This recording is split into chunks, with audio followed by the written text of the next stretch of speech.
পৌষ মাস পড়ে গেছে আর শান্তির খোঁজে শান্তিনিকেতন আসতে চাইছেন পৌষ মেলা উপভোগ করার জন্য, আর চাইছেন ছাপোষা হোটেলে না থেকে যদি কোনো নিরিবিলি নির্জন পরিবেশের মধ্যে থেকে শান্তিতে কয়েকটা ঘন্টা কয়েকটা দিন কাটানো যেতে পারে, তাহলে আমি আপনাদেরকে দেখাচ্ছি ক্যামেলিয়া নেচারস্কেপ। শান্তিনিকেতনের কোপাই নদীর তীরে রয়েছে এই ক্যামেলিয়া নেচারস্কেপ ভিলা বা রিসর্ট। এই ক্যামেলিয়া নেচারস্কেপের কর্ণধার রজত, সুচিস্মিতা এবং তাদের একটিমাত্র কন্যা শ্রেণিকা। কার পার্কিংয়ের সুন্দর সুব্যবস্থার সাথে সামনে রয়েছে একটা ছোট্ট গার্ডেন। ভিলার ভেতরের প্রবেশপথ দিয়ে ঢুকে সবার প্রথমেই চোখে পড়বে একটা খুব সুন্দর ড্রয়িং স্পেস, যেখানে অনেকটাই জায়গা রয়েছে। তার সঙ্গে রয়েছে ডাইনিং এবং তার পাশে রয়েছে কিচেন, এবং খুব সুন্দরভাবে এখানে একটা ঝাড়বাতি দিয়ে কিন্তু সাজানো রয়েছে।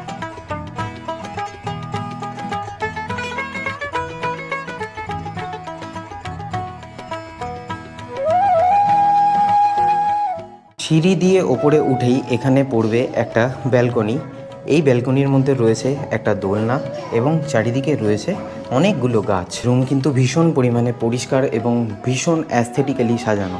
রুমের মধ্যে যদি বাথরুম দেখাই, তাহলে বাথরুমটা খানিকটা দেখতে রয়েছে এই রকম। মাস্টার বেডরুমে ঢোকার পরেই দেখতে পাবেন একটা অনেক বড় খাট এবং খুব সুন্দর একটা ব্যালকনি।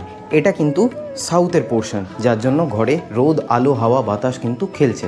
তার সঙ্গে সঙ্গে এখানে রয়েছে খুব সুন্দর একটা বাথরুম। ক্যামেলিয়া নেচারস্কেপের জাস্ট পেছনের দিকে রয়েছে খুব সুন্দর একটা গার্ডেন, যেখানে খুব সুন্দর সবজির বাগান রয়েছে। দেখুন কত সুন্দর ধনেপাতা গাছ হয়ে রয়েছে, এবং তার সাথে সাথে এইখানে কিন্তু লঙ্কা গাছ হয়ে রয়েছে, যেখানে কিন্তু লঙ্কাও হয়ে রয়েছে। কলকাতা থেকে একটা অ্যাফোর্ডেবল প্রাইসের মধ্যে শান্তিনিকেতনে এসে শান্তিতে কয়েকটা দিন কাটানোর জন্য কিন্তু আপনারা এই ভিলা ক্যামেলিয়া নেচারস্কেপে কিন্তু ভিজিট করতেই পারেন। এবারে পরিচয় করিয়ে দিই এই ক্যামেলিয়া নেচারস্কেপের কর্ণধারদের সাথে। এই হচ্ছে রজত, এই হচ্ছে সুচিস্মিতা এবং তাদের কন্যা শ্রেণিকা। গুড আফটারনুন সবাইকে, আমার নাম রজত ঘোষ, আমি সুচিস্মিতা। আমরা ক্যামেলিয়ার হোস্ট। আপনারা শান্তিনিকেতনে কখনো ঘুরতে আসলে অবশ্যই আমাদের এই হোমস্টেটা ভিজিট করুন। একদম নিরিবিলি এলাকায়, সবুজের মাঝখানে ঘেরা। আমাদের সমস্ত সুবন্দোবস্ত এখানে আছে। 6-7 জনের অ্যাকোমোডেশন করা আছে, খাওয়া দাওয়ার সুবন্দোবস্ত আছে, একদম ঘরোয়া খাওয়া দাওয়া। শান্তিনিকেতনে এই শান্তির পরিবেশে আপনাদের পরিবার পরিজনের সাথে কয়েকটা দিন কাটিয়ে যান, খুব ভালো লাগবে আশা করি। আপনাদের সবাইকে স্বাগত। এবং তার সাথে সাথে যদি কোনো রকমভাবে কমিউনিকেশন করতে হয়, তাহলে কিন্তু রজতের ফোন নাম্বার আমি ডেসক্রিপশন বক্সে দিয়ে রাখছি।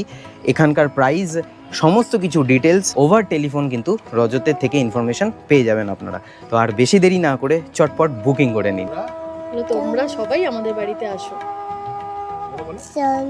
আমার বাবার বাড়িতে আসছে। আচ্ছা।